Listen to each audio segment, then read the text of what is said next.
Hello everyone, welcome back to the channel. Today we are going through a new little project in regards to this thing. Want to see what I do with it? Stay tuned.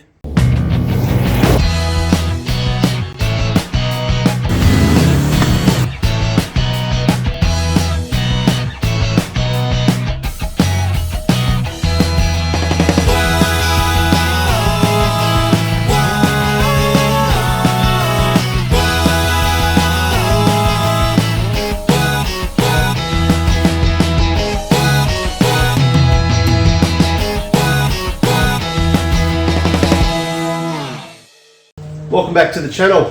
So this video is all about my lithium battery in the back of the car. I've had it now for about 2 years, and honestly it's been really good. I've had nothing but praise for this battery. The discharge and charge rates for it were a big draw card of why I ended up going for the iTech 120X battery. This is the 120X, so this is 108 amp hours they claim it as for usable capacity. And look, for my setup at the time, that was more than enough. I was only using pretty much low amp draw accessories for most of the time. I did plan on running an inverter, and the thing is now I've got the inverter, so I'm running a Red Arc 2000 watt inverter. I tend to go, well, what else can I use with it? And to be honest, using 240 volt accessories while camping makes a lot of sense.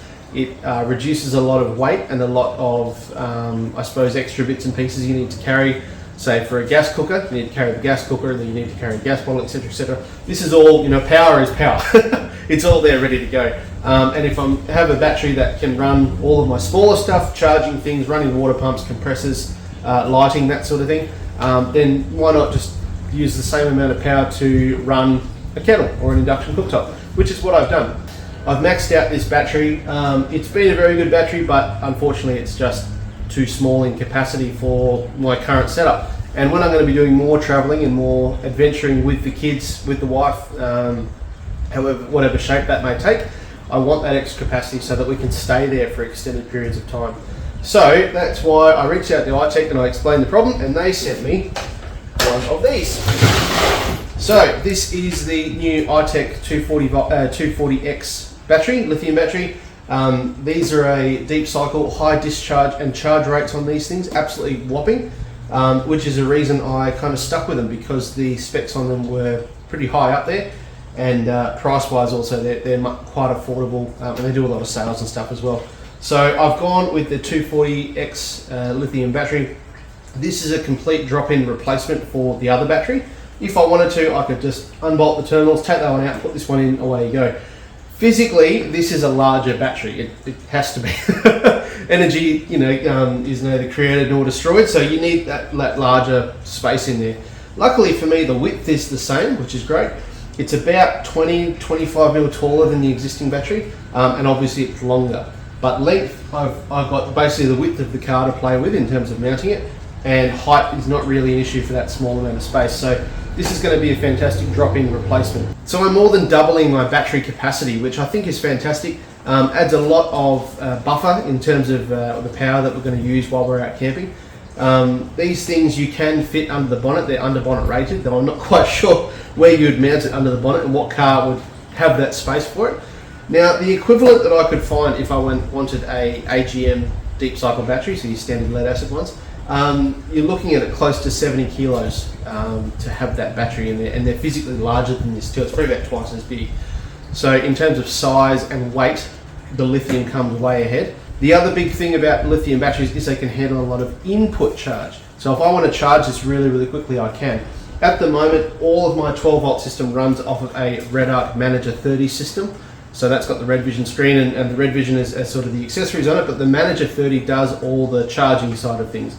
That does a maximum charge rate of 30 amps, which is well below what this is capable of. This can handle up to 100 amps running into it. So if I want to, I can add more chargers, I can add more solar, I can do whatever I want to do to charge this up as quickly as possible. So iTech were kind enough to send me the battery tray for this battery as well. So this is designed for the 240X. Obviously it fits it really well. This way all I have to do is mount the tray where it's going to go. I've got a plywood base for where the batteries go. Put some screws down to hold the tray in place. they've got some straps which go over the top of the battery and hold it down, and there's the battery secured. From there it's basically just going to be adjusting my wiring. So I don't have to change the wiring per se, but because your terminals are in different positions and the battery's a larger unit, there may be wires that need to be lengthened or shortened to obviously meet the terminals and where they need to go. But we're going to get the battery in first, we're going to figure out where all those wires need to go and then go from there. So let's go.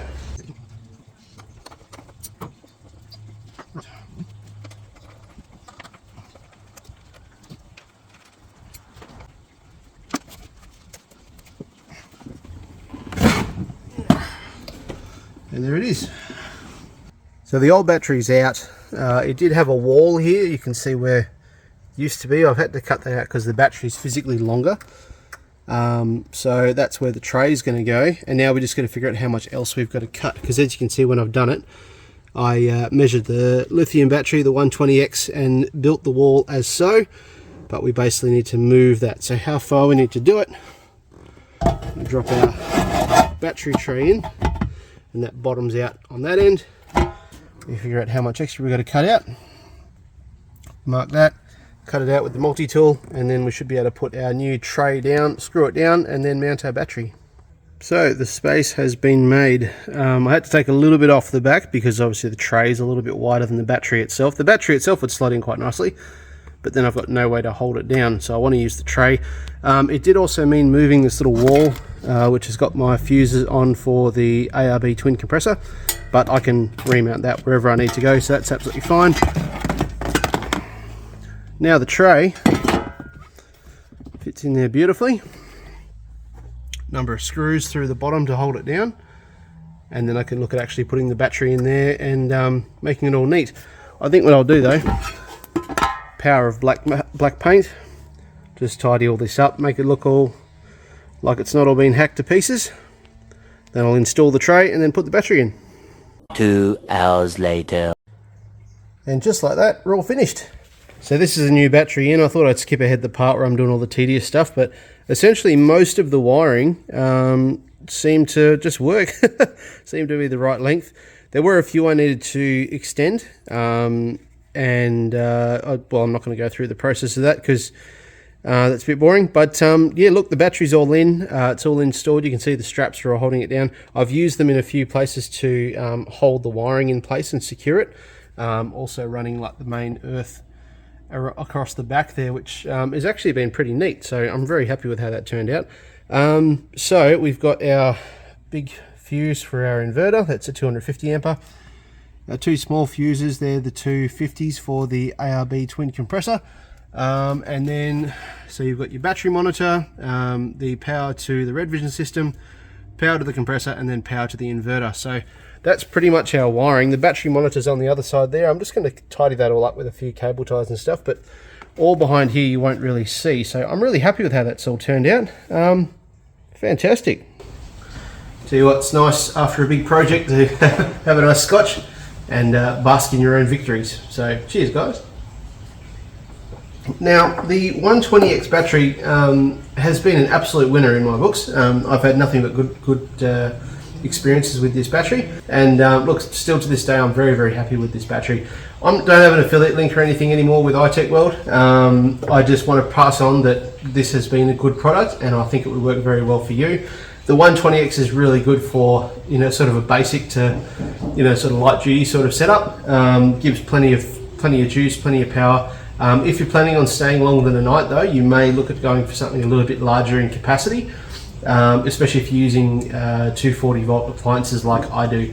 So the 120X is a great battery and I have nothing but praise for it. I'll keep this for a future project, I think. Whereas the 240X, I mean, obviously I can't tell anything about it now, but if it's the big brother to this thing, I can only expect good things. So thank you very much for watching. The next video is, fingers crossed, going to be a bit of an adventure, a bit of a step out of my comfort zone, trying something different, and giving you guys a bit of thoughts on the idea of camping and exploring without all this.